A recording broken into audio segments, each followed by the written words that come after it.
Into the Nexus is a production of amove.tv.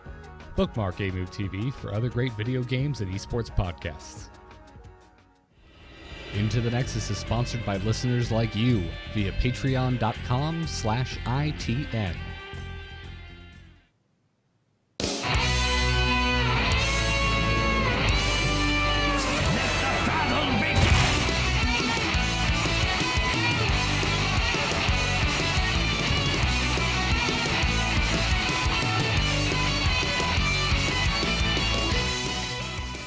Welcome back, everybody, to Into the Nexus, the podcast all about, well, Heroes of the Storm.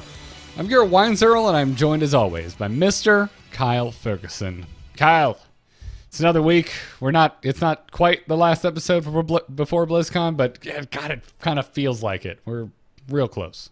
It's coming in fast, and BlizzCon is ginormous this year. It is a looming giant. I'm really excited to get to the floor and enjoy me some esports, enjoy me a little dev interview action. But for the most part, I've been focused on Hero League, as I have been for 3 weeks. And I finally got the diamond back. Nice. That's awesome, man. I'm really happy for you. Congratulations. It's been a spiritual journey, which is very... I felt like I had answers yesterday. I was ready, but I just started a new show with Jeff Kanata on Wednesdays at noon, over on Caffeine, and I'm coaching him in Heroes of the Storm. And we were going to, he was going to play some Hero League, I was going to coach him in it, and we get to rolling on the show, and he's like, I don't know how to stutter step, but let's do this thing. And I said, whoa, hold that button, it's time to learn to stutter step. So we went all the way back to the beginning, got into a game, and the things I saw in Silver, I think I finally make sense of things, and then I witness another league that is completely different. And my logic, these cold, hard truths that I've gathered over 3 weeks of hard research, games played, over 50 games plugged into Hero League since placement, are just thrown out the window because Uther wants to divine shield himself. We do our best around here. I know a lot of people are taking a break from Hero League, but I feel like I've really uncovered the meta a little bit. I hope this advice today is useful to people outside of my own league as well. I'm not sure there's anything useful, Kyle, about saying don't divine shield yourself as Uther. That's not useful. Unless you're, it depends, unless you're baiting, and then you get them deep, and then you pop it, and everyone else is fine. Like, there's always that it depends, but it was a fascinating experience. I'm just making the leap for the sake of conversation that it was not since you brought it up, that it was not the right time to divine shield yourself. Yes, I would agree. Yeah. But I did it in the classic way. Much like I was talking about last week, we discovered that cold-blooded killing is what makes you climb, and you gotta be spastic, enthusiastic about it. And 2 weeks ago, I mentioned that my biggest trouble was I was great at identifying who my best player on my team was. I had trouble identifying that enemy player, and that's what launched me off. Garrosh, Lunara, Stukov. Those are my 3 right now. Garrosh, Lunara, the ones I really pound. Garrosh, if it does an early pick, or if for some reason he gets to me, and I'm not first pick, is just destroying exactly who I want to kill. I can control that. I can target the single target I need. Whereas things like Nazebo in my book is out because of toads. If you want to do spiders, you're more than welcome to. But if you want to randomly throw spells that may or may not hit and will likely to hit the front line, that's not my jam. And you're going nowhere with that. Yeah, I can understand that. Talk to me about Garrosh, man. Let's focus in on this because I love me some Garrosh. But what do your comps look like when you're taking Garrosh? Because when I take Garrosh, I don't get any other tanks. And then when I do try and go and target what I want to target, 98% of the time that target's not the front line. So I'm leaving the door open for the opposing front line to just engage on my back line. Certainly. And Garrosh does become solo tankable if you get double support for yourself, because then you're really just playing with their minds. They think they can get you, but one more Ana heal, it was enough, and you're still going. In my league, Garrosh is first ban, or you kind of sneak it through, and it's Haunted Mines, and you squeeze out a Sylvanas band, and they go, oh man, they're thinking that way. Let's get rid of Dahaka, and then you grab the Garrosh. But it's only a first pick. Only once have I played him in the third pick. It's just a hot commodity. All right. But still, yes. After that, ideally, we get an Uther. And Uther makes the whole thing kind of work, because then you're tossing it back to Uther for them to follow it up with yet another stun. There's a lot of self-control to it. I see a lot of people still just tossing whatever they get, even if they get themselves an Arthas. I straight up type apologies to my team if I throw the tank into my back line. That is not my intention. And I want everyone to know from the start of the game that I will not be continuing this phase of my life. Listen, guys, it was the first 3 minutes of the game. We all said a few things that we didn't mean. Look, we all got a little excited. My Vala was pumping it. I thought maybe we could execute him. I was wrong. I'm sorry, everybody. It's not really a Gary kind of role play thing to do, but I like letting people know that it's going to be okay. Cool, but man. Bloodthirst, man, there's just so much. There's so much taunt ability. The Thirst for Battle at level 4, auto attacks reducing the cooldown of Bloodthirst. You can just really get some people to chase you hard. For me, it's always Decimate, unless it's Tracer. I got to do more peeling, but we're looking at, usually Garrosh with a double support in Plat and now in the Diamond. That's awesome. Well, I've been doing the exact opposite. I'm not playing Hero League, and I don't have any intentions of doing so anytime soon, so I've been getting real wacky. Fair enough. I find it a fascinating puzzle to come back to and try to deduce what's going on, but I'm happy for you. I'm enjoying this game the most I have in a while, Kyle, and I'm sure some folks out there are going to say, well, you gave up, and you can say that. I'm just I play a lot of Blizzard games, and this happens from time to time, and you need to go and find the fun for yourself, and I have found the fun for myself by no longer caring about my rank. I'm still interested in the game. I'm still interested in playing the game correctly, but not in my day-to-day. Fair enough. So I am, Halloween is here, and there are Halloween emojis that I have to have, and the best way to do that, besides just unlocking them one by one, is getting as many chests as I possibly can. And you had mentioned last week to, in preparation for the event, to go ahead and get some heroes close to level, but don't level them because the loot chests are unique to this event. You're only going to be able to get these events, or these chests, while the Hallow's End event is going on. So I didn't go that far. I didn't really prep for it in any way, shape, or form. But what I've been doing to have fun, and I would encourage all of our listeners out there who may be a little, I'm seeing some people quite salty about Hero League in chat right now. If you would like to get out there, still enjoy Heroes, but have a bit of a palate cleanser, get weird, get crazy. Here's what I've been doing, and it's even more fun with friends, because the more people that are involved, the closer to a full 5-stack you get, the more potential for complete insanity there is. And that is... And you get bonus XP. And you get bonus XP. You're damn right. Just go in a quick match, sort your hero collection by the closest to level, and just pick whatever is at the top of that list. Don't think about it. Don't think to yourself, maybe an Abathur, a Nova, Zeratul, Valera isn't a good thing to all put together. Just go in there. Try and make it work. Happen. Yeah. And if despite all my tryharding, this is the perfect time to get caught up. And I did the same thing this week a bit too. I played Lucio for the first time since release, because I just simply haven't, I'm chasing the meta. I'm trying to figure it out and digest it while still maintaining heroes that I personally want to play. Last season aside, as I went nuts on Vala, or I'm done with that. I'm done with her. I didn't enjoy my time.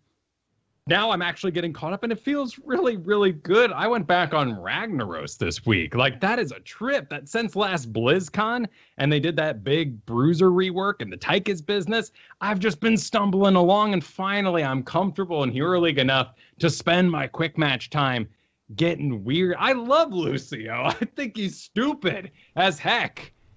But my goodness, what a fun kid. And I would have never known that without the Halloween event. I'm also back on the Lucio train, man.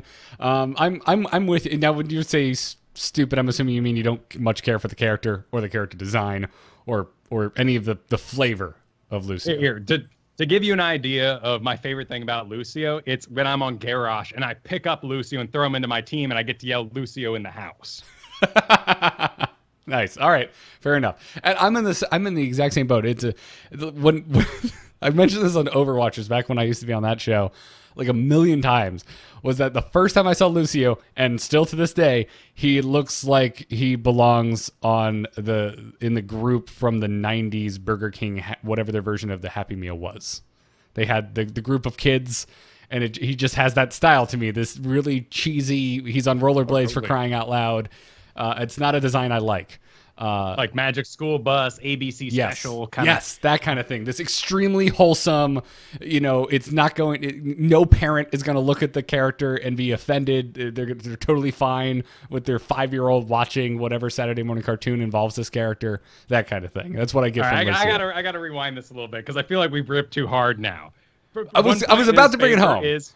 There's only 2 songs he plays, and they're both pretty decent. Neither one really gets on me. I'm fine. Okay. It's a good beat. It's chill.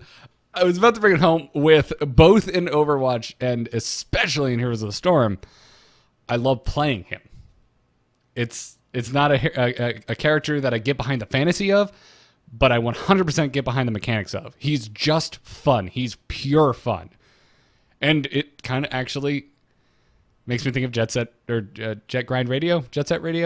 That they're both, one was a sequel, and one was on Dreamcast, one was on Xbox. Looks dumb, not like a thing I enjoyed, turned out to be extremely fun games. Very, very much the same thing with Lucio. He's just fun, and he's just effective. And I think I've also come to a realization lately that my enjoyment of Lucio is linked directly to my enjoyment of Brightwing.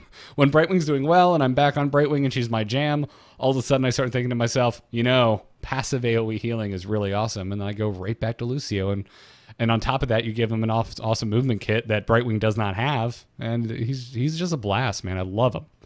Well, he's also in a really good place for the current meta right now. He works well in double support. The beat drop is amazing, particularly when we have so much sort of random spell effect damage. People just wanting to pile in on fights that maybe they shouldn't pick. It's a great way to force mistakes on the enemy side. I would like my fellow Lucios to remember they're not melee heroes, though. And please back it up a little bit. But, dude, what if I'm out of position for a sick push back into my own group? What if I want to pretend to be Garrosh?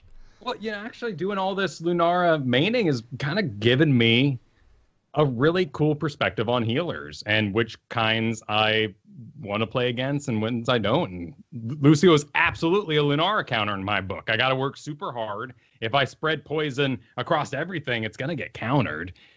Lucio has taught me the power, much like in the Kerrigan meta, of just bailing when timed abilities come out. And do you have a character that can do that? It's tempting to do Thornwood Vine, but I need to reposition if that Lucio gets picked.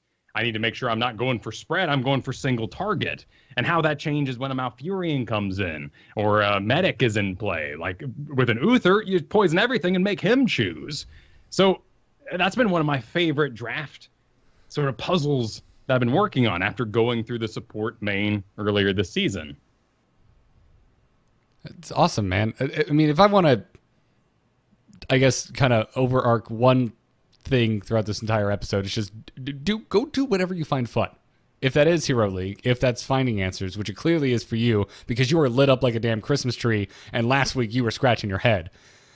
You can't walk away from that. That's what makes Hero League so intoxicating and addictive, is you don't know, and the puzzle is always changing, and the pieces don't come together, and sometimes the piece just doesn't even move sideways in the puzzle. It doesn't make sense. But you gotta, the puzzle gets in your head, and you start cranking on it, and I can't put it away. I can't sleep. I like it. I love the idea of you. Just, I don't know. I have this image in my head of you in your sleep, literally arranging like little 3D printed version of heroes on your board and figuring out your puzzle. A little bit, the table comes out, your and all my figurines that I've dreamed of. Yep, exactly that. I also, when I get really heavy into Hero League, start playing really, really hard solo games. Like, I'm back doing Dark Souls 3 this time. Nothing quite teaches you how to avoid tilt on real people when a computer is even more annoying than a real person could be. Ooh, I like that. And you really kind of walk away going, Oh, you also get great sleep, actually, too. Don't play Hearthstone before bed. You'll be up late. It's turn-based. You're damn Play Dark right. Souls. Oh, thank you. Thank you. Yeah, I can't sleep after playing Hearthstone. But if I load up like Destiny or I've been playing Shadow of War lately, I've been sleeping like a baby. Oh, yeah, because there comes a point like an hour in where you're like, wow, I suck. I'm going to bed. Yep. You're all set. You're all set. Maybe that's why I've calmed down recently, too. Shadow of War. I have died so many times in that game. But whatever the case is, good talk, Kyle. Good talk. Well done. We have news. We do. We do have news. Let's get into it. We're on, boys! Ha-ha! Let's liven up this place! Can stitches play now? Put me to the stage. So, Junkrat has been released, and Junkrat has been nerfed. So I was really concerned last week, Kyle. You were on the show. You were here, as you always are. I feel like I didn't need to be so damn worried. It was the playstyle encouragement that his old kit was giving. Total Mayhem was doing full damage to structures. Rocket Ride, because of that Total Mayhem trait, grenades after he had died, was just sniping keeps constantly. And the fact that that kit encouraged it seemed to be trouble. And Blizzard agreed. It absolutely was. But like overall, I was just concerned about his damage to other heroes. I wasn't nearly as concerned about suiciding keeps than everyone else seemed to be. I was just worried about the fact that he could put those damn grenades on his queue wherever he wanted, regardless of what was happening on the field. And well, we already lived in a post-Chromie world, and I don't mean post after she came out. I mean post once people figured her out and she started being amazing. But it's kind of fine. We even had a so because of my insanity that I mentioned at the top of the show, which is the way I've been playing Heroes of the Storm this week, is sorting by closest to level and just locking it in with no thought as to how it's going to affect the team I get thrown onto. I've been playing some Hammer because Hammer's a low-level hero for me. I don't play her a lot. I think she's a giant risk that no one should ever take. I had some really hard games against Junkrat for obvious reasons, but then I got in a game with you today, and I just kind of figured out that I could unsiege and move away before a third or fourth Q grenade would hit me. Very easily, as a matter of fact. And then all of a sudden, Junkrat wasn't that scary. There are some heroes, and this may be also because of Overwatch, I'm not really sure how he works there, but like Malthael came out, activated his Tormented Souls, and we all ran for the hills. Same with Samuro and Blade Storm. Just start spinning on you. We all split up and run, and everybody's dying to it. And then about a week later, we realize, we can just turn and kill him while he's doing this thing, this loud thing. Let's do that instead. It feels like day one, everyone knew you could just dive Junkrat and own his buns. Yeah, he's made of absolute paper. Absolute. And the directionalness of his abilities and the sort of unreliability of his concussion mine to perhaps throw you where you want to be, that'd be on Junkrat's side, more so that someone might sidestep and throw themselves with you to where you want to be, or you throw the tank into the back line. It's causing lots of issues. Yeah, if there's a melee hero that has good chase, it can be a difference of a pixel on screen, whether you are now going to escape narrowly or just bring them with you so they can kill you 1 yard further into your side of the map. Well, Hot Slugs has been getting updated recently, so once again, it depends. Site's a bit odd right now, but it's got a lot of games onto it. Let's take a look at those stats. He released at 42% and 40% on competing Hot's API, which has a lot less games on it, but a similar win rate. Okay. I mean, I'm not surprised by that now. If you asked me last week, I would have been, but once I actually got some games in against Junkrats on the live game, it was a lot easier to just kind of wrap my head around what he was all about, how to not get got by a Junkrat, and just watching them die over and over again. Now, I do think, again, it's a new hero. People are probably not playing him to the best of his potential. because he does have the escape potential. I think it's just going to be, it's going to take some time to really learn how to escape using that mine explosion. He's also got the, what they call it, leashing, where some of his spells are on leash, such as his steel trap. The concussion mine, though, is on walk to wherever you cast it. So lots of people aren't putting the things they want to put where they want them. We're also learning that steel trap kind of needs a bush if you want it to work, or a team fight that is complete madness. Concussion mine, in my book, puts him in like tier 1 hero league because he can make engages, make mistakes on the enemy side. But that's a long way off before we learn how to land those things reliably and expose yourself that far out to get the mine behind somebody and throw them into your team. Yeah. I think the biggest problem, though, is the perspective on his building damage. And his Q frag launcher deals 50% damage to structures. His lane clear, particularly with just auto attacks even, is great. He'll push out a lane, no problem. But once you get to the wall, you got to get out of there. There's nothing left to do. Right. And he, as mentioned previously, has no health at all. So if you get caught pushing that lane, you're in trouble. Especially if you mess up getting yourself out of there with your mine. So I don't know. It was interesting. I'm trying to think of a hero, and I'm failing. That has released, and I got to watch the process of everyone learning how to deal with them as quick or as clear of a through line as I have with Junkrat. And it really just comes down to his trade of him dropping grenades when he dies that do a ton of damage if you're standing in the middle of it. And it literally went from Tuesday, he goes live. All of my games that day, I'm watching people kill him and then continue the push through his dead body and then getting one shot by his grenades, to the next day, basically, watching everyone beautifully split away from the dead Junkrat as if it's, I don't know, choreographed figure skating. Yeah, we've learned our lesson with Tyrael, and Junkrat's a bit more instant, but people are quick. We've experienced these sort of things before. I think he'd be a lot better, too, if we maybe hadn't been through a Chromie meta in the past. And we're all kind of ready to switch it up and take him out in that way. Also, we're currently in a world where Illidan, Sylvanas, Sonya, these guys are doing really well again. So it may just be kind of a bad time for him. Just these people who can engage on the back line.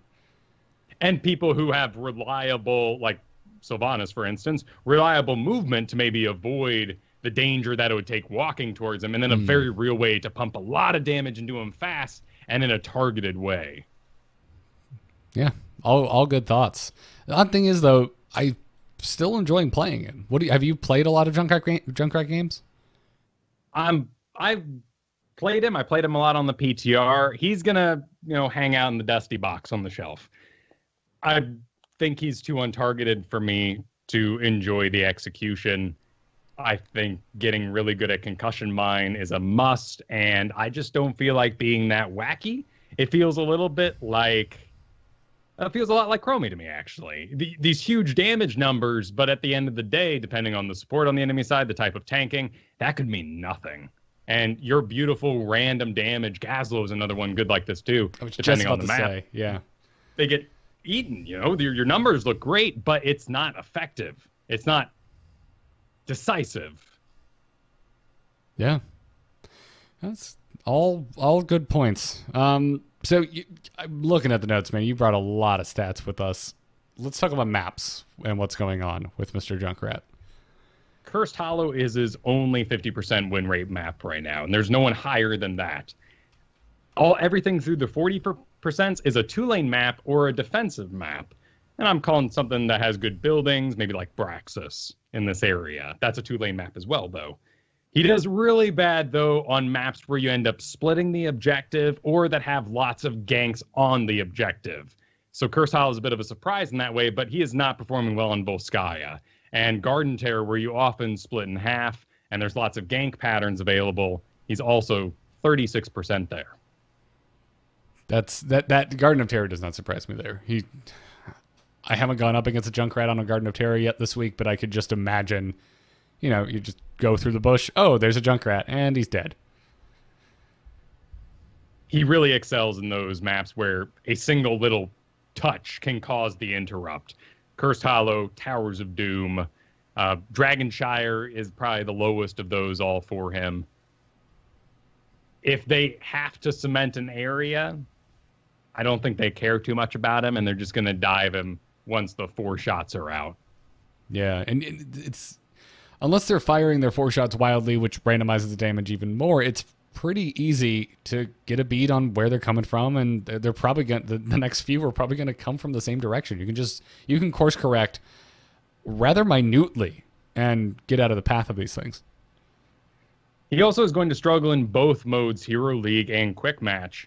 In Hero League, he's highly diveable. He has a 25% win rate against Nova, who's actually well above 50% right now. So don't tilt on Novas. They're doing fine. They're better than your Vol out there, if you can believe it. Illidan, Greymane, ETC, all these decisive, aggressive characters are wrecking him. And in Quick Match, he's losing to lane clear because once he gets the building, he's got nothing left to do. Or he gets outpushed, and then you're not even reaching that building and supplying that XP. Ragnaros is on top of Quick Match right now, alongside Rexar.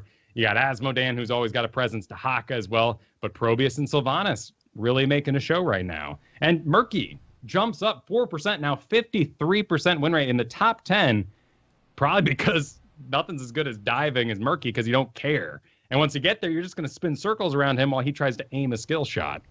Yep. Yeah. I've been back on Murky this week, by the way, in the wildness that has been my games. Forgot how much I love that character.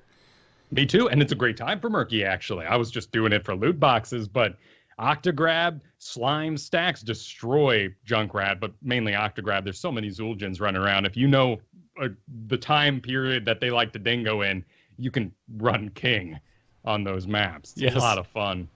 Yes. When do you dingo? I choose to dingo at the last possible moment, which is what always gets me killed. Ah, gotcha. But it's very satisfying. Here's a thing I ran into in Hero League. In the Junkrats I saw, you only get 1 random damage hero in your draft, and Junkrat will fill that role. If you take 2, things are going to go very, very poorly. For instance, I fought I was Artanis versus Chromie and Junkrat. First of all, the Junkrat went Riptire, so every 80 seconds he's standing still, and every 80 seconds I can shoot a beam from space and destroy the guy standing still. If he dies, the tire just falls over dead. So that was a great time. But because all their damage was so unreliable, our double support was easily able to just heal us through it, and then during the downtime of the cooldowns, even 3 seconds, even the couple seconds it takes for charge cooldown, 12 seconds on frag launcher, even that 12 second, that's a big window. 3 seconds for Chromie, those are decent enough windows that you can absolutely get in that backline and just start wrecking the squishies. So if you want to be a Junkrat main out there, be very aware. No Chromies. No Gazlos, no Probiuses. Probius is actually really powerful. It does a lot of damage. Great lane control, great on Volskaya, but it can be a bit random and people have to stand in certain areas for you to execute. Right. And that's difficult. And they pretty much have to make the mistake of marching into your pylon field if the Probius wants to secure a kill for the most part. And who's securing the kill now? Well, it might be a Junkrat's rocket ride, but you're taking yourself out of the fight for 15 seconds or more doing that. Yep. That's no good either. And you're the I'm going to random give damage. A light note to several other characters here. Nazebo, I wouldn't run with Junkrat. Nazebo's a great top tier, I would say, Hero League hero right now, but because he's Toads build most of the time, if it's Spider build, great. They can go together because that's decisive. But Toads are thrown into the enemy lines with hopes and dreams, and often hit the frontline tanks. I think it's a fair way to look at it, and you're basing it off of the most popular build of Nazebo right now. You're not blanket statementing the hero. There's a good chance, and plus it's easier. Like, I want to be Toads because I don't want to feel the disappointment of missing my tiny spider jar at the end of the day. I'd play that style too, but it's not decisive enough. You don't really kill tanks right now. You kill the back line, and then you win the game. Yeah. I would also say the same for Li Ming, Gul'dan. I know these are a little, it depends on the skill, right? Li Ming, Gul'dan, Lunara, Genji. All these guys have big question marks over their heads if they're even going to perform in a decisive, targeted way. I would just skip it with Junkrat. It's something we really haven't talked about a lot, which is the onus on certain skill shots, which all of these are, but there's more room for error because of the delay on something like Chromie's attacks. And the same thing with Junkrat. If you have such long range on it, things can change by the time that grenade lands on what you were trying to hit. Well, Chromie's an interesting case, too, because we have so much training against her. We've been through these really destructive Chromie metas, and now she takes one of the top spots in my mind. Whereas Jaina running at me, I'm not sure. It's definitely targeted, it's decisive, but is she good? it's kind of a toss-up. Yeah. Will they panic? Will they blow the blizzard too soon? It's all the questions. Well, the other thing you need to avoid with drafting Junkrat is a dive. We talked about it last week. We're in a dive meta. It's very easy to put together. It's very fun to be the dive.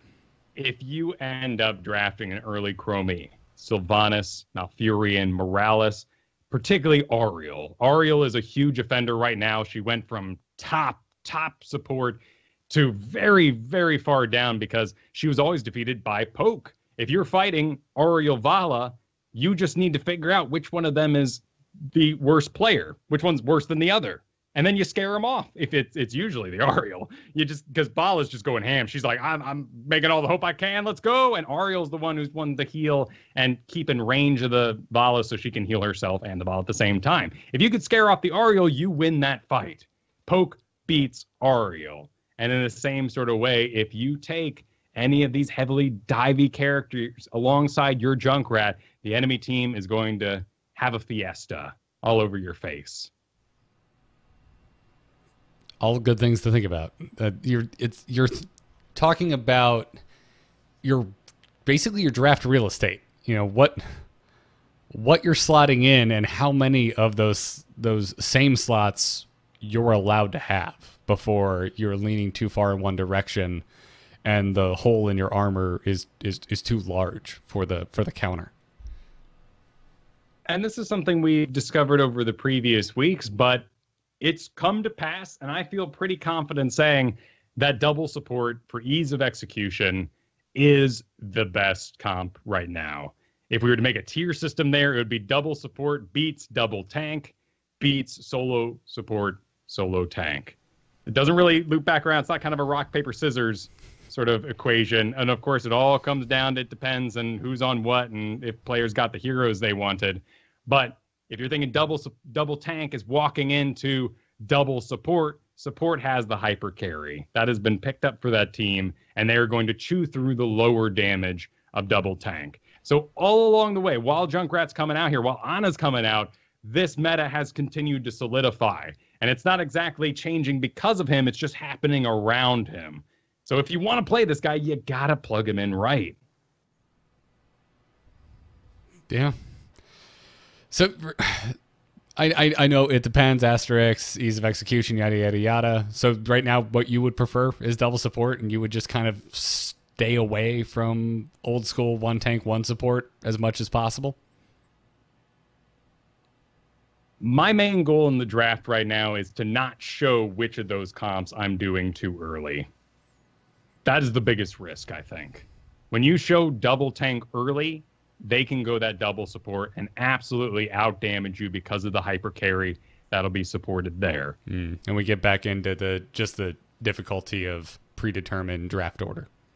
Exactly. And it's with the solo tank, solo support, it's really nice to have maybe 3 assassins, but the chances are that particular comp is going to go poorly because someone picks a specialist and you end up with the 2 assassin, 1 specialist. And specialists outside of Nazebo, Asmodan aren't performing too well right now. Of course, Proteus, but these are all oddities in a sense. Games played are very low. What we're wanting to avoid when we're looking at this don't be beat by double support meta is don't draft unclear bruisers in your first 3 picks. Sonya, Artanis, Dahaka, Garrosh are all fine because everyone kind of knows that they're going to be either doing their own business or they're going to be kicking butt as hard as they can.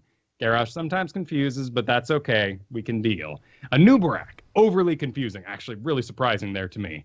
Zarya, of course, really confusing. But Anubarak, you'll often end up solo tanking, and that's not what you wanted. Don't early pick him. So that same sort of idea, don't lead with your 3 damage picks. Don't show, hey, we're all going spell damage, because that just allows counterplay, and the most counterplay is in the tanks, but the easiest counterplay is found in the supports, like I was talking about with Lunara versus Lucio. All right, fair enough. It's always... It feels bad, right? Because what's the thing we always say? Play what your best at. Well, what if what your best at is one of too many things that have already been picked, and because of predetermined draft order, you're showing your hand. But there's no other way around it if you're playing Hero League. The only other way around it is to get 4 of your best friends and start team leaguing. Or, be aggressive in there. Don't get bullied off your pick. If you think you're better than the other support, you are the main support now. That's a long conversation to have even in a draft menu, though, of what guys, we have too much spell power and I don't want to get spell power countered because you're thinking about taking this and that. Oh, you already took it. Okay. Right. One of the worst things you can tilt on in the draft, in my opinion, is the types of damage. We're all aware that we have 3 mages, that someone could pick up a Tyrio with spell armor. Like, it's not that clean. You're not going to get completely destroyed. Right. Draft to the best of your ability. Yep. Just interjecting a little bit of devil's advocacy, but well, that's all very fascinating, and I'm glad to see you putting your puzzle pieces together. This is the Kyle that I know and love. It's a tough puzzle to follow, man. It changes every 3 weeks, but Junkrat has entered this meta. He is not the cause of this meta. Well, let's move on. Last week we already detailed the Zul'jin and Muradin reworks that were on the PTR. They are now in the live game, but we got the developers' comments on these reworks now that the patch is live. On Zul'jin, they said that there are very few moments in the Nexus more intoxicating than beheading 4 enemy heroes at once with guillotine. Unfortunately, it was always a difficult choice to make when the time to pick heroics came about. Tezdingo's synergy with his heavy attack damage nature was very difficult to pass up. While we did not want to mess with a winning combination, we did want to augment his standard build and give the old troll some shiny new tools in which to help quickly dispatch his foes. His baseline quest is focused directly at what he does best and should help him feel progressively more potent as the match unravels. As with all of our reworks, we are extremely excited to hear what you think. Post on the forums is basically what they're saying. And you've had more time with it. Are you still happy with this Zul'jin rework, Kyle? Very. I am. Fantastic to draft him. I have lots of preferences, and I've already said plenty this episode, so I'll skip my Zul'jin speech and how to draft him as well. But he's great, and I mispicked my ultimate, and it didn't matter because my spec. That's a fantastic place for him to be. Great build diversity. And I got to do some tricky stuff this week. I felt like outside of my raining lasers on tire-wielding Junkrats, I got to use No Mercy. The level 16 that causes your grievous attacks to avoid all armor on a Cassia, who thought she had my number. It was fantastic. Didn't you learn something new on Guillotine as well? I did, yes. If you die while your guillotine is in the air, it counts for max damage as though you're at 0 health. That's fantastic. It's got a good delay on it, too, so it's not entirely unlikely to happen. It's good to live. Living is good. But guillotine is a force. The only thing I don't like about it is force medicine is at 20. That's my only complaint. I'm really glad that you informed us that living is good, Kyle, because you've gotten a little too deep and helpful this episode. I'm glad that you could really bring it down for a second. Good. You're welcome. Yeah. As to Muradin's rework, which we were both not too happy about last week, the devs said that one of our goals with our changes to Mura and with many of our changes to Warriors going forward is to better normalize the amount of damage that they are able to put out. While we think it is fun to play a warrior who also does a ton of damage, we also want to make sure that assassins have the primary role of doing high amounts of burst or sustained damage to the enemy team. In Muradin's case, we're hoping to focus him more towards being a highly durable warrior who has a high amount of crowd control to both peel for allies and enable kills for his team. We like the gameplay that Perfect Storm gave Muradin in rewarding him for hitting enemy heroes with Stormbolt, and his new baseline quest should also hopefully reward him for intelligently using Stormbolt to secure kills due to the bonus stacks that he will gain. Meridian's talent tree had a lot of talents that were not being utilized well, both from a pick and win rate perspective. So we've consolidated a lot of the power of those talents in order to make them more competitive with one another. Make them? Make this. Wasn't me. Them. I don't know. Yeah, no, I know it wasn't you. Whatever the case is. I'm still not sold on it. It hasn't been live long enough for us to even look at the stats available to us to really make a judgment call. He is seeing a minute rise as of the last couple of days, 0.5% on hot logs. But yeah, it's still a scary thing. I just haven't seen any Muradin or had any reason to play him this week. So I've seen tons of Muradin. I'm really pleased with how the Muradin players that I've witnessed are performing. They are not over chasing in my league. They are taking advantage of their powers. They're still using all their old leap awarenesses, letting those Lucio pushes and ETC power slides get out of the way before they jump over a wall so they're not intercepted midair. But I think the problem that comes in here is really just with the language in the dev comments, that they chose based on his role that he should have less damage. Kind of feel like these heroes, once they're passed to us, it's up to us to decide what their role is. In a way, Blizzard designed them, they gave him a kit. But something like Muradin's been around so long, if he's doing more damage, let him. If we want to play him in an assassin-y play style, okay. You know? I can see their concern, though, because if he was still an effective tank while also doing a lot of damage, then it's a problem. Right. He can't be both. Right. And if you give him the option to split that, vary in style, where do you put it? What's the power spike? What's he giving up instead? Can he take this and that and kind of mix and match and become unstoppable all at the same time? It's the weird sort of thing that happened with Junkrat. Should he have been a specialist? The way with lots of people want to play him is that style. There's no buildings in Overwatch, so we haven't really learned from that game how Junkrat would do in that environment. No, we haven't. But back to Muradin. Okay, so you had one of your biggest concerns for its hammer time, the baseline quest getting added, was over chasing and dying, which did not happen in my league. All right. Your other big concern, though, is with the game kind of as a whole and quests, is that level leads at the moment feel a little too strong, and certain quests, like it's hammer time, where you're getting more kills because of a level lead, and now you're just getting even more ahead because you're completing your quest faster. Has that concern been addressed in seeing Muradins this week? Not at all, but like I said, for my own climbing sake, I'm avoiding all quest heroes unless the quest is about killing people, and that's my number one job, Zul'jin being the only one. I love the freedom. I feel like I talk about Lunar too much. She doesn't have the highest winner in the world. People probably think I'm crazy out there. But I love the fact that I can just do what I want. I'm not signed up for a job at level 1. Yeah. Well, shifting gears to more fun things before we get into strategy section this week. If you haven't seen it already, they have a new video series on the Heroes YouTube called HGC Dev Thoughts, and these are super fun. I didn't think I was going to be into these, but they're very fun little slice of life pieces with members of the Heroes dev team talking about what excites them about Heroes esports. And I particularly liked the very first one, which was with the animator explaining how she animated Junkrat's victory animation and that it came from Quacknix and his celebration habits, which I thought was a very fun little point about where inspiration for animation comes from. And of course, they're fans of the game, but it's great to hear that they are constantly viewing HGC in the background of their work and excited for BlizzCon. You're not going to find a lot of, hidden gems in here. It's more of a stoke piece, but worth a watch. I mean, you and I are extremely fortunate, dude. We're now at a point where content creation is our full-time gig, but when we did have office jobs, really the only thing you ever really wanted was to have an office job where they didn't care if you had a stream going on a secondary monitor. Yeah, that's true. That's all I wanted when I was working in an office. It increases productivity, I say. It increases it. Everyone should be watching streams at work.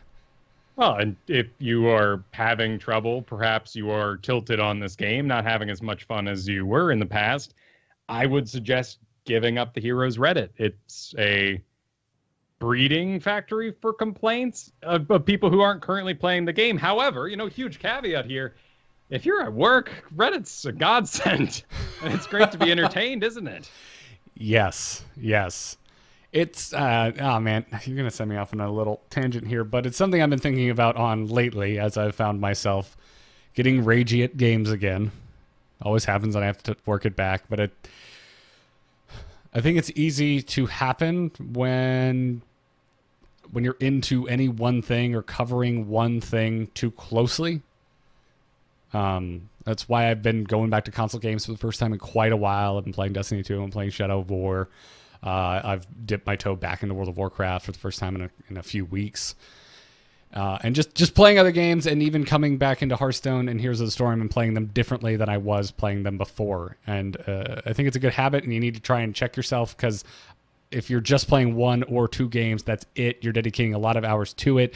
If you are a content creator in that space and really dedicating yourself to single things, you got to get some perspective on what's going on in other titles and in other communities, because it's really easy to get tunnel vision and to consume too much of one thing and get annoyed that more is not coming when it's just an unrealistic expectation. It's one of my favorite hobbies to visit the gaming subreddits of games I don't play and calm down. Like, I went and visited Dota 2, and they were upset that YouTuber Donkey said their game had bad graphics. That was the top post of that day. Oh, and I would be upset too. Yeah, I think, all right, cool. I'd be upset too. Dota 2 is beautiful. Every Reddit's the same. I'm not poo-pooing Reddit at all here, nor any sort of online community. But you're right. What we're talking about here is maintaining a healthy gaming diet, and you can't eat nothing but meat. Yeah. And by the way, we all know League of Legends is the ugliest MOBA. But it does get mad points for being very readable. Yes. I'm just trying to undo all of the goodwill that I just tried to throw out into the world. That's Sounds good. Let's start a fight. Walking it back.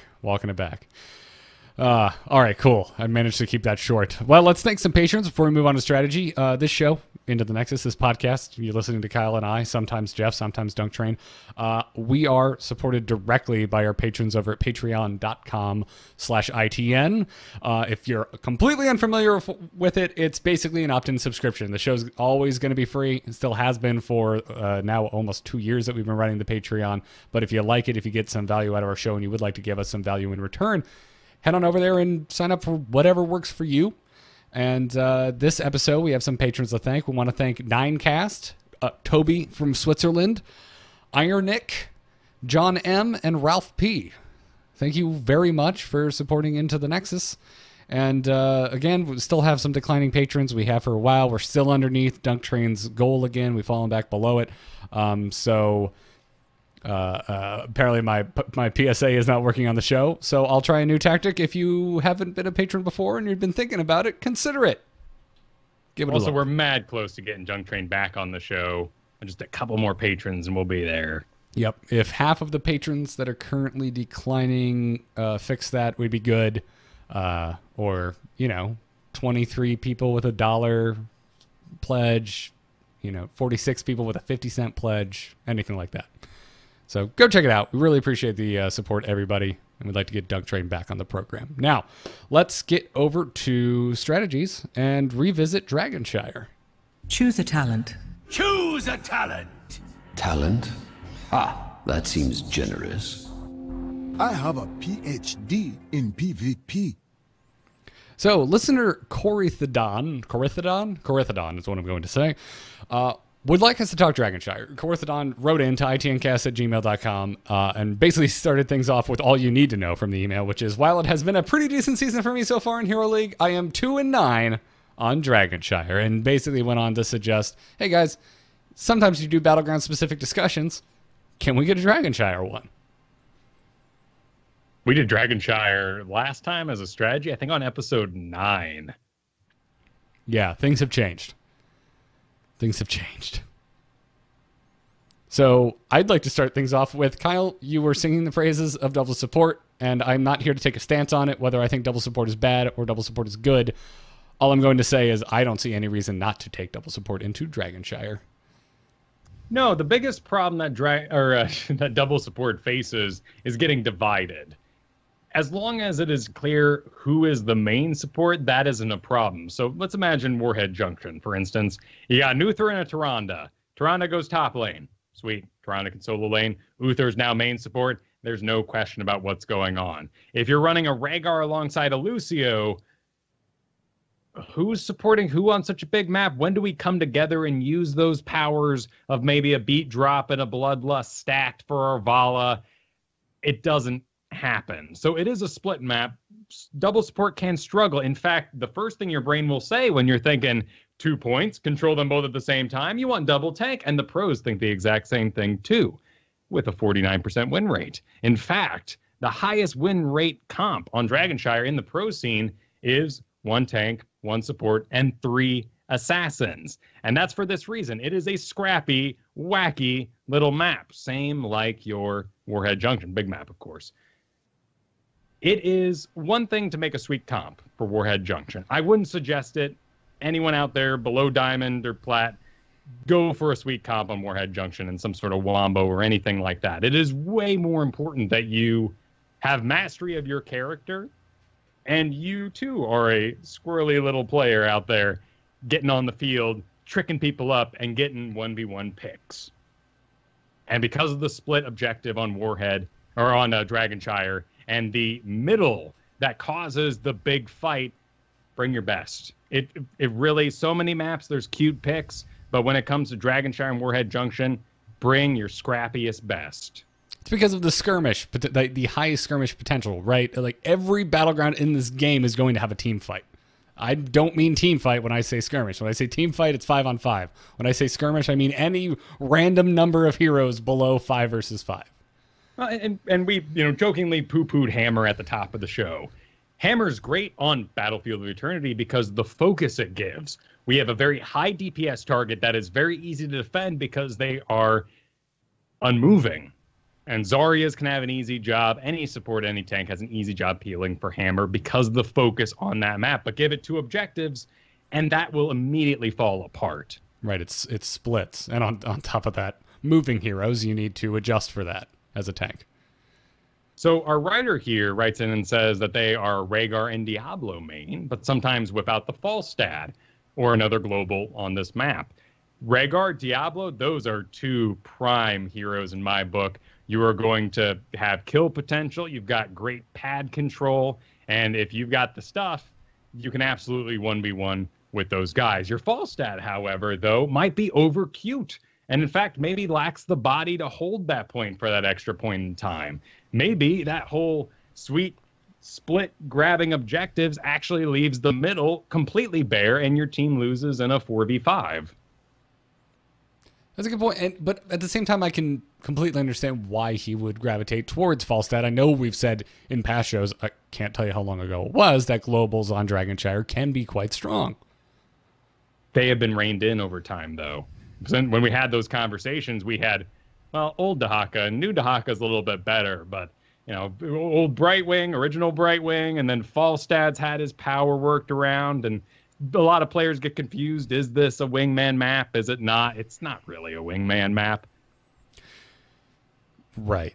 And he has a very, we can kind of get into the conversation we were having earlier about Junkrat and his issue with gankability, and Falstad is in the same boat. Very few hit points, and Dragonshire is a map where people come in expecting to be moving between lanes. So if your escape mechanics are on cooldown, when unbeknownst to you, somebody from the middle lane reported top or bottom when you're trying to take a shrine, you could very well just add to the death counter. And let's talk about some heroes to avoid here, because we're in the draft. We're getting going in Dragonshire. First up, just avoid unreliable damage. There's going to be too many small skirmishes for people in a lot of ways, like Junkrat, Li Ming, Abathur, and Diva. Just damage that can't be focused during those mega times it really has to come. You also should avoid heroes that just can't really solo a lane if they're left alone, or lower damage when they're alone. And I'm talking about people like Tyrael, Ana, But when we're thinking just characters by their own, you can add Illidan. Illidan is a very low damage character. Great at taking camps, but is not going to win a lot of 1v1s unless the enemy makes a mistake. We've all done it. We all died to solo Illidans. We messed up to get there in the first place. Right. You're taking the control out of your hands as the Illidan in that scenario. I would also say things like Raynor, Sylvanas, Kel'Thuzad. Sylvanas might surprise you. It's a vehicle map, but the way the two split objective pads work with the dragon in the middle, it's tough for Sylvanas to navigate the map and stay with the dragon during those times. Raynor, Kel'Thuzad, these guys are easily muscled out by someone getting in their face. Great damage, but once someone's up in their business, particularly someone healthy on a pad, they're going to have to bail. Yeah, which is funny because if you rewind probably a year and a half ago, I think both of us were maining Raynor on Dragonshire. Might be longer, more distant than that. But yes, I still, Maybe. I like Raynor. I like Raynor a lot. I want to like him more, but it's easy to get muscled, and you will get left alone. If you are somebody who listens to the show, you probably care about soaking, and when the rest of the team runs up for that next objective after winning a fight, you're going to stay behind, and now you're solo lane Raynor, Tyrael. That's no good. No. So who would you recommend? On Dragonshire, I've already said it, and it's up to you at home. Don't look at win rates for this map, guys. It is 100% your scrappability and what you can execute. Doubling down. Let's talk win conditions here and how you are going to win the game. First off, you're going to get the dragon. And if it's the very first dragon, walls, walls, walls. That's all you want to get is the front wall, the two towers, those two towers together equal to the XP of the fort behind it. Sweet. Gather them up, farm them up, get yourself an opening for a more powerful dragon later. When we're looking at which walls you should take first, obviously the middle, it's right there, and then head bottom. Top eventually turns into a bridge. Top should have very little focus when you're playing Dragonshire. You may, in a team sense, throw your aggressive specialist, your heavy push, maybe, if you want, not really Zool, maybe someone more like Zagara, maybe a Nazebo, and they're going to plow down that top fort just so you never have to go there again in the late game. If you take yourself across the bridge with a dragon, you're doing it very, very wrong. People are going to be crunched up, and they're going to explode to a Jaina or something on that enemy team. I had an Artanis lose his mind at me this week for not continuing the push across the bridge. Just, why didn't you continue? Just like, because the 25% health Jaina had already retreated behind her healer, and it's the bridge. The bridge. The bridge. What are you going to do to the bridge? Are you going to put some bruisers on it? Bridge doesn't care. That's not going to get a keep. I'll tell you what wins games. What's won the majority of the games for me, if it's not a dragon past 25 minutes, it is double stacking the siege giants in the bottom lane. That is why every dragon after the first, which works on those walls, focuses on getting that bottom down. Then that bottom keep down if possible, because that is your number one widest, safest entrance, and it has the double siege in it. And if you win a fight, you take the double siege, you go core, and you win. Heck, you can even throw a bruiser camp in there if you really, really want to. There is so much power locked in that bottom lane. It's terrifying. It's so.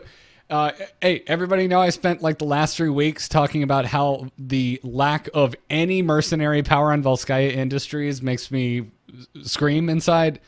Dragonshire's the opposite in the bottom lane. The exact opposite. It's good. It's good. And of course, our current understanding of Mercs is don't be fancy, win the team fights first, kill them all, and then you can take Mercs. But This is a very decisive way to follow up that victory with another swift victory. So now that you have a focus, I think we can say that you are going to be better at Dragonshire.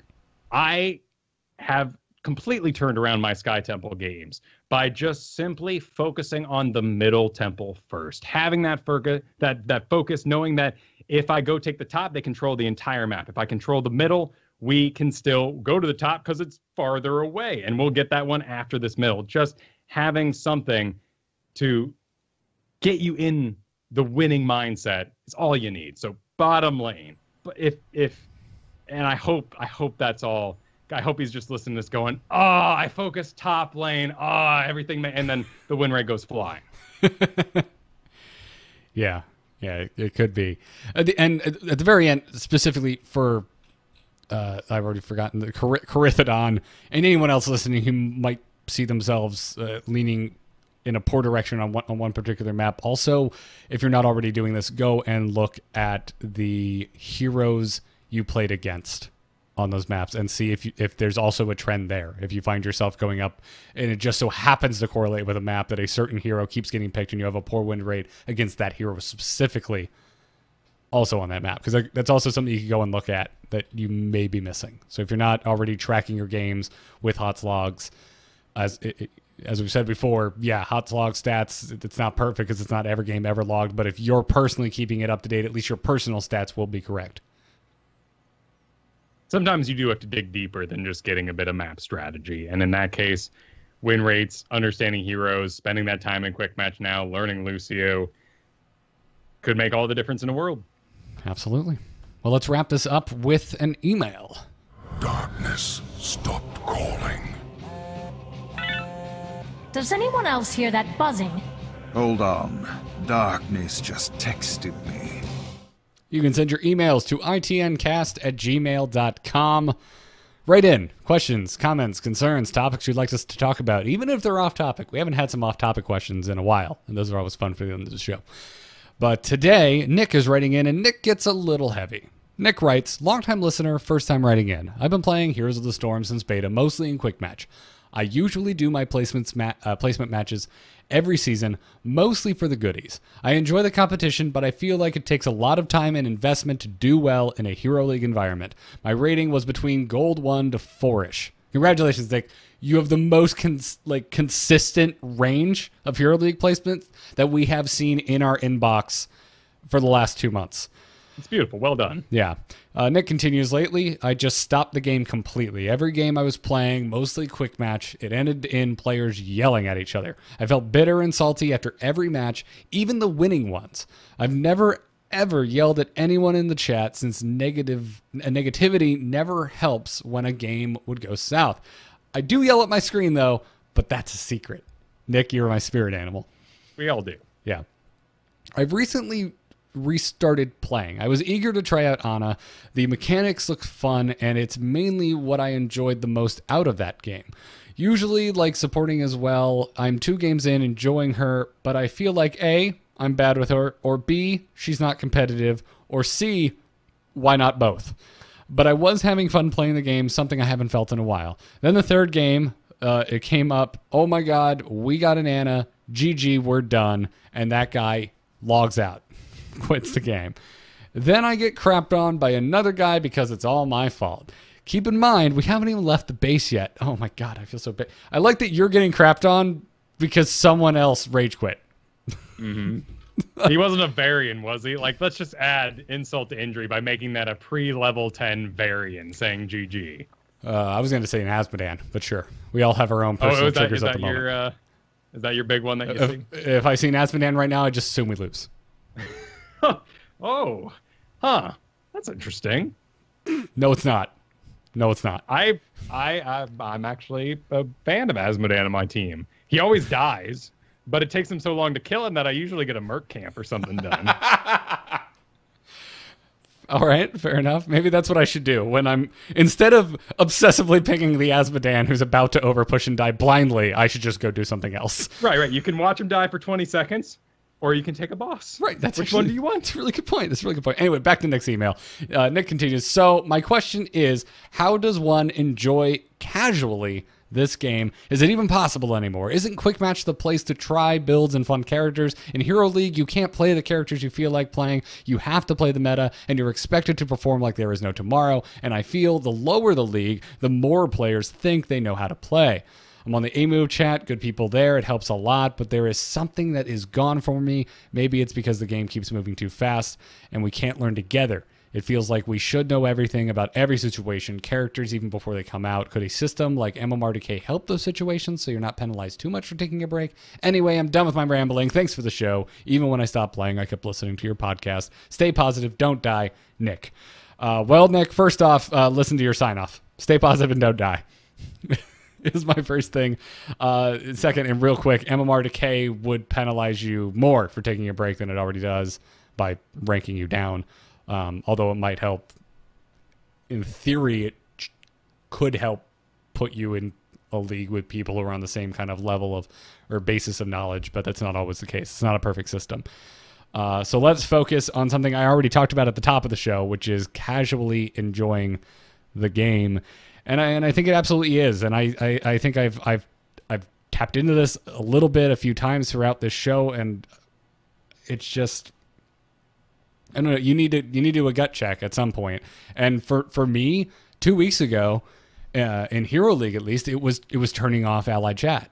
I just couldn't take it anymore. It was 100% affecting my mood because I couldn't deal with the two main things that were happening there, which was overarching negativity, which is the most prevalent, and a belief that one's ideas are correct when they are clearly not, and the rage that ensues from that. And the second I turned off allied chat and just started going in and just communicating through pings. By the way, why can't we ping level leads and dead characters like we could on PTR last week? That is not in the live game right now, and it makes me want to scream. That is very sad. Yeah, I appreciate you turning off allied chat too. You're a lot funner to play with because you're not arguing with the enemy side. I think you protected them from yourself more than you were protected from them. I would like to defend that by saying I only do that when we're going to lose that game anyway, and it's not affecting the game. The only time the gloves are off are when I know that my APM couldn't be better spent somewhere else to actually win the game and prove the jackass wrong.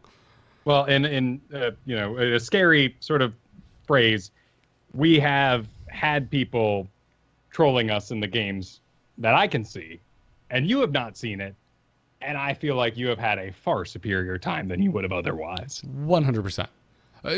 Dumb people get to me, man. You got dude, you gotta have ironclad will and ego to withstand it. It's really difficult when someone tells you you suck, because you have to have the knowledge base to combat that. And if you're confused about where you are in the game, what your place is, what your role is, who your favorite picks are, that's gonna hit hard. Whereas when you're playing your best and someone's like, what's with the R? You're just like, dude, I'm rocking it. Just wait. All you gotta say is, let's go. Just wait and see. Because you have the confidence built up. I mean, one of the things that he says here in his email that most fascinates me is, I feel like we should know everything. We've been playing this game for so long. I feel like there shouldn't be any mysteries left, and that seems like it's frustrating him. That is really human. And I get that. Like, anytime I start a new job, I'm always thinking, why can't it be a month in where this is just old hat and I can autopilot through the work? All I want to do is have everything figured out, ready to go. But that's never going to happen here because of the real-time elements. And one of the most healthy things you can do to keep playing this game is divide your practice in half. Call it practice for one, but you have two kinds of practice. One is executable. This is your practice where you are practicing playing your mains at the best you can, making the best decisions possible. It's a great chance to play that alongside serious friends, other A-movers.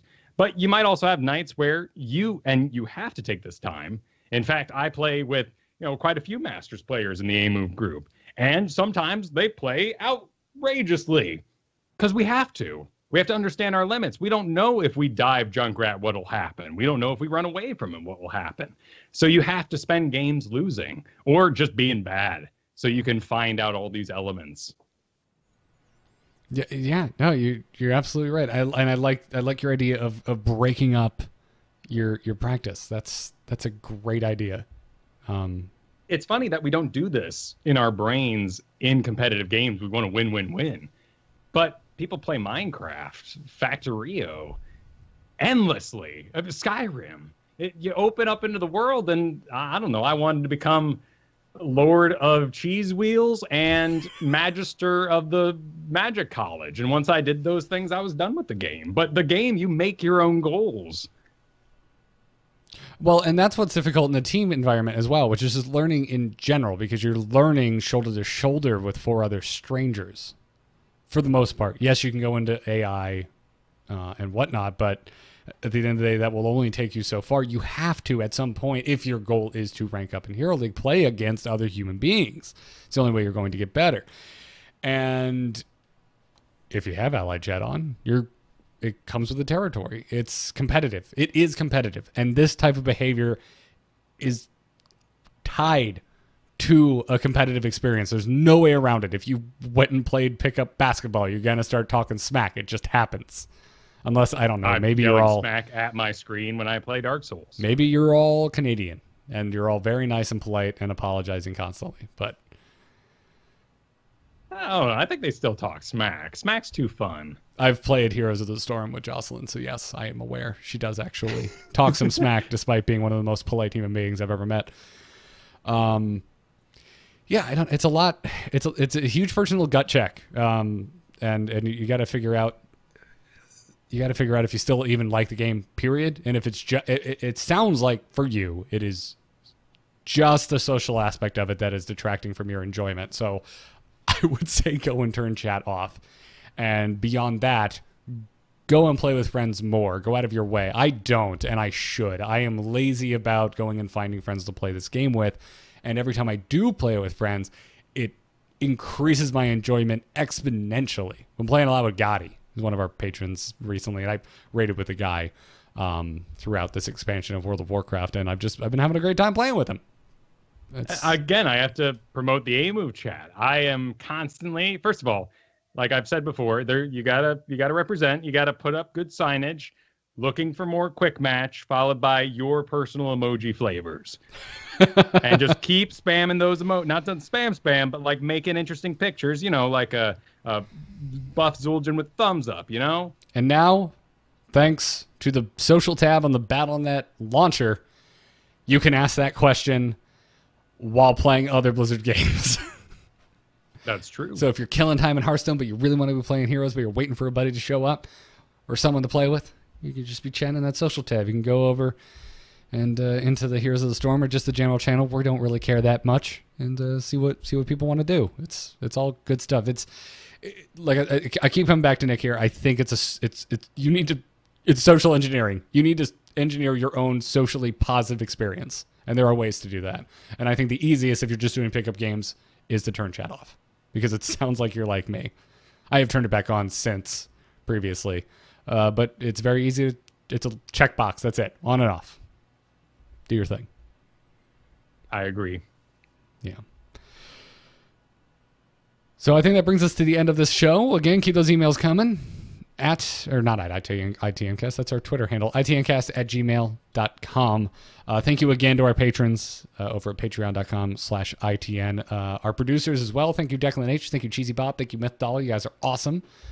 And BlizzCon's right around the corner. I think you can still get shipping in time. I don't handle the shipping, but head on over to shirts.amove.tv. Pick yourself up an Into the Nexus t-shirt. It's a great faux movie poster with a lot of very in-jokey credits on it if you want to go and look at that and wear it around BlizzCon so that Kyle and I can give you high fives or fist bumps, because I guess it's the more hygienic thing to do in a convention with over 30,000 people. Fist bumps that makes sense. Or the elbow bumps. I've been seeing elbow bumps lately. Oh, that's even more hygienic because those are clothed. Yeah. Oh, sometimes. I live in Florida, so almost never. I'm not belittling anyone's elbow choices. My elbows are almost never covered, but they are at BlizzCon because they always have the AC blowing in there like it's Florida. So, anyways, catch us live Thursday nights at 8 p.m. Eastern, folks. If you want to join the live chat room, come right on over to twitch.tv/AMoveTV. Follow the show on Twitter at ITNcast. And we got to thank Gorath for our intro music and BrianGriffithMusic.com for our outro music. You can go to his website and contract him for music for your own podcast or project. But before we leave, Kyle, where can folks find your other projects?